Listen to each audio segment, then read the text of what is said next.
Bonjour à tous. Alors, comme je vous l'avais promis sur la précédente vidéo, aujourd'hui je voulais vous parler donc de la cytoponction. Donc, comment j'ai vécu moi ma cytoponction. Alors, lors de la précédente échographie que j'avais faite, il s'est révélé que les nodules que j'avais sur la thyroïde étaient un peu trop gros. Donc, l'endocrinologue avait préféré réserver son diagnostic, que je fasse donc cette fameuse cytoponction. Alors, cette cytoponction, je n'étais pas très rassurée. Donc, j'ai demandé à ma maman de m'accompagner.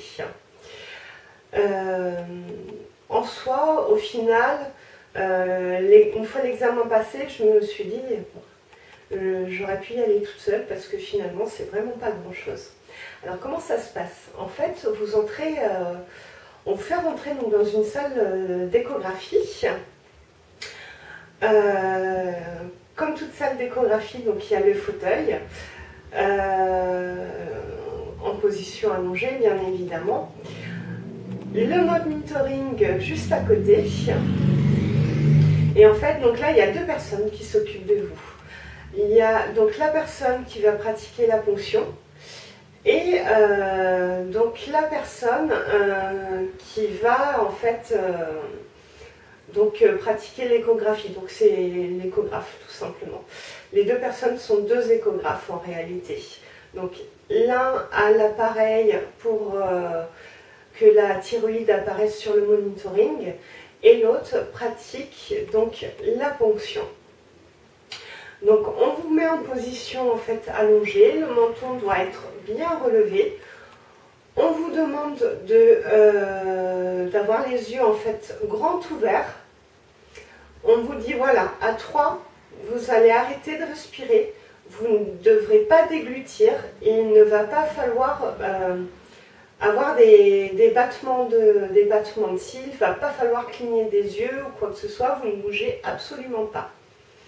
Et donc c'est à ce moment-là en fait que l'échographe pique et se dirige grâce à l'image qu'il a sur le monitoring et donc qu'il fait le premier prélèvement. Donc pour ma part, il a fait deux prélèvements, donc un prélèvement sur à chaque fois un nodule différent en fait.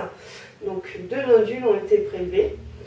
Il faut attendre à peu près une semaine pour pouvoir aller chercher les résultats donc dans ce même hôpital. Donc forcément je ne pouvais pas voir mon endocrinologue tout de suite, donc je me suis rendue chez mon médecin généraliste qui donc m'a dit non bon bah c'est bon, il n'y a aucun souci, ne t'inquiète pas, c'est totalement bénin, chose que lorsque j'ai ensuite vu mon endocrinologue m'a confirmé. Par contre, donc il m'a bien dit c'est une thyroïdite d'Hashimoto. Par contre, j'ai besoin de faire encore un bilan sanguin pour pouvoir estimer un peu mieux le dosage par lequel vous allez commencer. Donc, je vous raconterai tout cela maintenant une prochaine fois. J'espère que cette vidéo vous a plu. À très bientôt. Au revoir.